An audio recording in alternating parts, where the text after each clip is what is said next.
클릭해 주셔서 감사합니다. 손해사정사 변웅년입니다. 오늘은 보험회사 맞짱뜨기 79번째 시간으로서 말도 많고 탈도 많은 암보험 분쟁의 씨앗인 보험약관의 암의 직접 치료란 무엇인가에 대해서 오늘 말씀을 드릴까 합니다.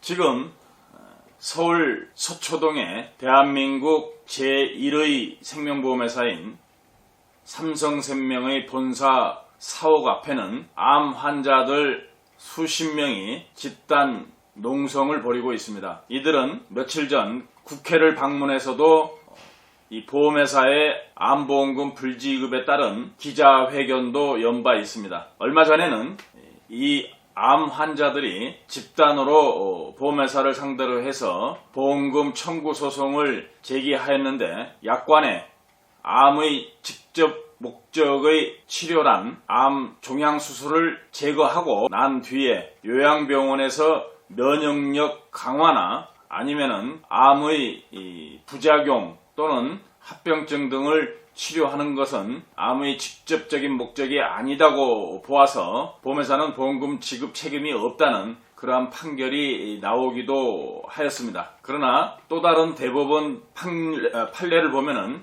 암 종양을 제거하는 수술을 마치고 방사선 치료 또는 항암 치료를 하는 것까지는 암의 직접 치료가 맞지만 항암 치료를 진행하기 위해서 면역력 강화를 위한 치료가 불가피했거나 아니면은 항암 치료나 방사선 치료를 하기 위해 요양병원에서 입원을 하고 있다가 방사선이나 암 치료를 위해서 다른 병원으로다가 통원 치료를 한 경우 그럴 목적으로 요양병원에 입원한 것은 암 치료를 직접 목적으로 하는 입원이다라고 하는 그런 판결을 내린 사례도 있습니다. 이처럼 암보험 약관에 명시된 암 치료를 직접 목적으로 하는 이러한 약관 문헌을 놓고 보험회사와 계약자 간의 분쟁이 빈발하는데 왜 이러한 분쟁이 끊이질 않고 발생하는지 한번 살펴보겠습니다. 인터넷 포털 사이트 다음의 브런치에 올라온 글인데요. 대학병원의 암 전문의가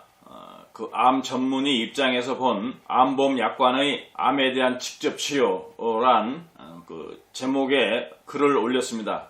그 내용을 보면은 이렇습니다. 진료를 보다 보면은 보험 관련 진단서나 소견서를 쓸 일이 참 많습니다. 암보험을 워낙 많이들 가입하시기 때문인데요. 진단명, 진단 코드 넣어서 진단서 쓰는 거야 크게 어렵진 않습니다. 문제는 환자가 암에 대한 직접 치료임을 밝혀달라는 소견서를 원하는 경우 또는 직접 치료가 아님을 밝혀달라는 보험회사 측 소견서 요청입니다. 암보험 약관은 전부 암에 대한 직접 치료만 보장한다고 되어 있어서 분쟁이 발생하곤 합니다. 그러나 환자가 받은 치료를 암에 대한 직접 치료와 간접 치료 이렇게 이분적으로 나눌 수가 있을 것인가? 그것은 참으로 애매한 문제입니다. 암을 줄이거나 없애기 위한 치료는 크게 수술, 방사선 치료, 항암, 화학 치료가 있는데 모두 만만치 않은 부작용들이 있고 회복도 오래 걸립니다. 그러면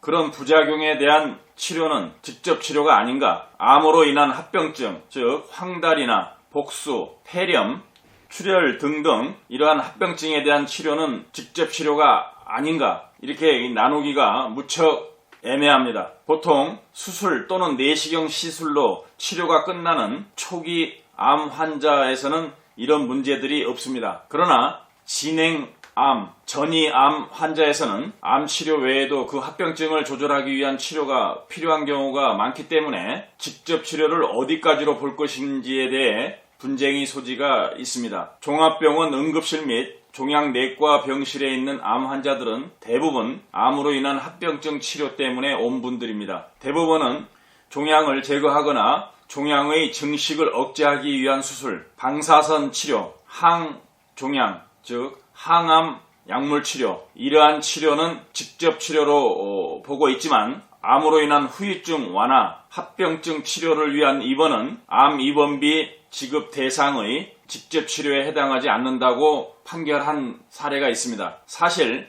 암 치료비 부담이 크다고 말할 때 대법원에서 직접 치료라고 말하는 3가지 치료에 지출하는 비용은 의외로 크지 않습니다. 합병증을 완화하기 위한 시술이나 약물 치료, 간병인 등에 지출하는 비용이 매우 큽니다. 암보험을 가입하는 대부분의 사람은 이런 문제들로 인한 경제적 고통을 줄이려고 가입하는 것 아닐까요? 그런데 정작 돈이 많이 들어가는 부분이 보장이 안 된다면 암보험에 가입할 이유가 없을 것입니다. 그래서 저는 암보험에 가입하지 않았습니다.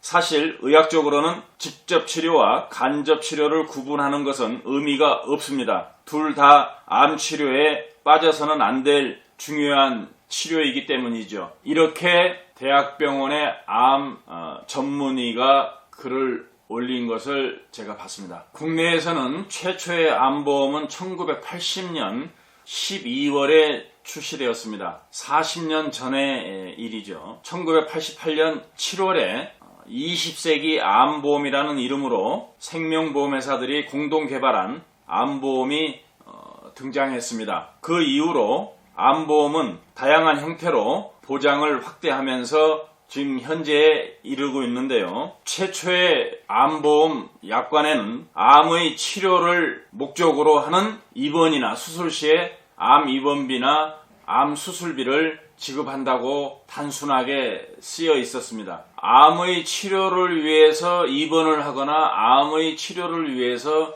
수술을 한 경우에는 암 입원비와 암 수술비를 지급한다. 이렇게 명료하게 기재됐던 약관이 어느 순간부터 암의 치료를 직접 목적으로 하는 입원, 암의 치료를 직접 목적으로 하는 수술, 이런 식으로 직접이라는 단어를 삽입함으로써 분쟁이 시작되기 시작했습니다. 조금 전에 제가 대학병원의 암 전문의의 글을 읽어드린 내용에서도 알 수 있듯이 암을 치료하는 데 있어서 직접적인 치료냐 간접적인 치료냐는 나눌 실익도 없고 분리를 한다는 것도 의미가 없다는 것입니다. 왜냐하면 직접 치료이든 간접 치료이든 둘 다 암 치료를 위해서 빠져서는 안 될 치료이기 때문에 그렇다는 것입니다. 그런데 유독 암보험 약관만 그 암 치료를 직접 목적으로 하는 직접이라는 이 두 낱말을 집어넣음으로 인해서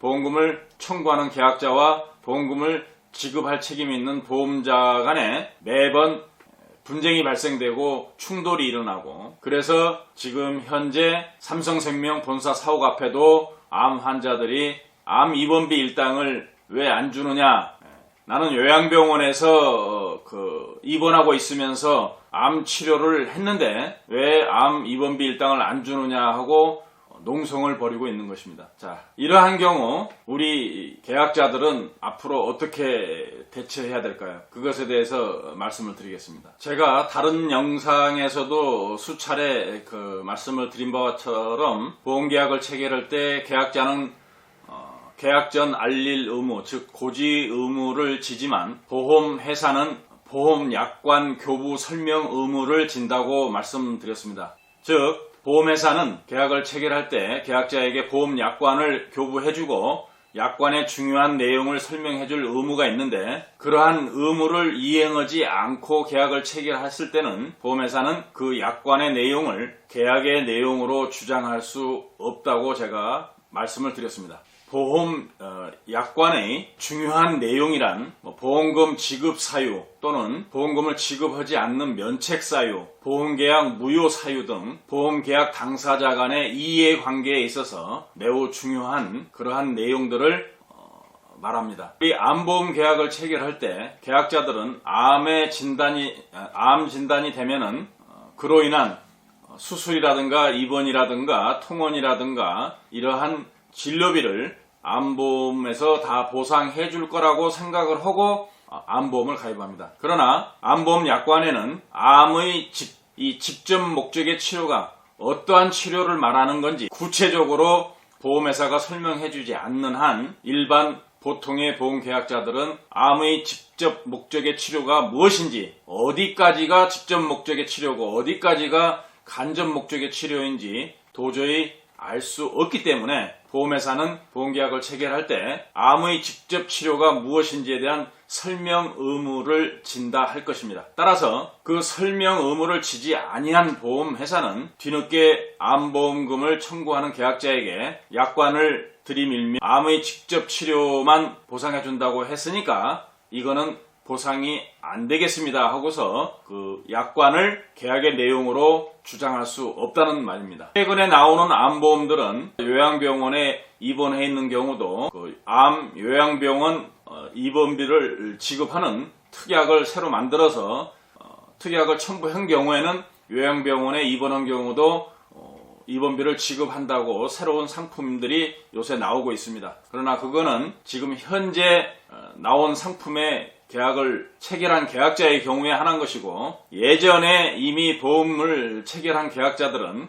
앞으로 보험회사가 요양병원에 대해서 암 치료를 한 것은 간접 치료이기 때문에 암 입원비를 지급할 수 없다고 하면은 계약을 체결할 당시에 나한테 암의 직접 목적의 치료만 지급하고 간접 목적의 치료는 지급하지 않는다는 설명을 나한테 해 줬느냐, 그 부분을 집중적으로 추궁해야 될 것입니다. 그러면은 보험회사는 암의 직접 목적인 치료를 보상한다는 그러한 설명을 했다는 것은 보험회사가 입증을 해야만 됩니다. 입증 못하면은 보험회사는 약관의 내용을 계약의 내용으로 주장할 수 없습니다. 따라서 직접 치료든 간접 치료든 암 치료를 위한 거라면은 무조건 보험금을 지급할 책임이 있다 할 것입니다. 오늘 이후부터 암보험을 가입하는 계약자들은 꼭 이렇게 하시기 바랍니다. 보험회사들은 보험 약관을 애매모호하게 만들어 놓고 보험금을 지급할 때는 자기에게 유리한 해석을 해서 미꾸라지 새끼 빠져나가듯이 빠져나가려고 하고 있는 것이 보험회사이기 때문에 우리 계약자들도 현명하게 이렇게 계약을 체결하시기 바랍니다. 보험 설계사나 대리점한테 내가 암 진단이 되면은 암 종양을 떼어내기 위한 수술이든 항암 치료든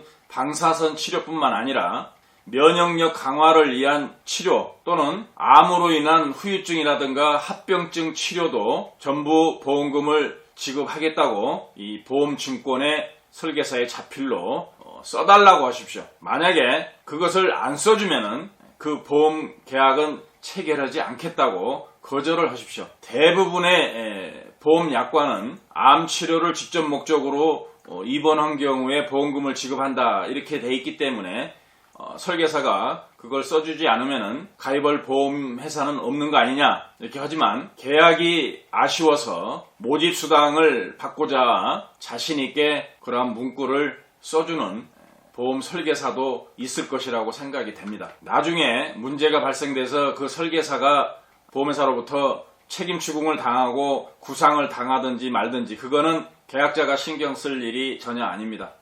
계약자는 내가 암 진단이 됐을 때 암 치료를 위한 모든 치료비라든가 입원비라든가 수술비를 받으면 그만입니다. 그래서 암의 수술, 암의 방사선 치료, 항암 치료 뿐만 아니라 면역력 강화 또는 암의 후유증, 합병증 치료 등도 전부 보상합니다. 이렇게 써달라고 하십시오. 그 써주는 설계사하고만 보험계약을 체결하십시오. 써주는 설계사들 있을 겁니다. 잘 찾아보십시오. 보험 계약자는 언제까지나 그 보험회사한테 이리 채이고 저리 채이고 설계사들한테 이리 채이고 저리 채이면서 희생만 받을 수는 없습니다. 이제 계약자도 정정당당히 계약을 체결할 때 큰 목소리를 내십시오. 보험금을 청구할 때마다 횡포를 일삼는 일명 이상한 보험회사에 대하여 자세히 알고 싶으신 분들은 제가 쓴 책 좋은 보험, 나쁜 보험, 이상한 보험회사를 구입해서 꼭 읽어보시기 바랍니다.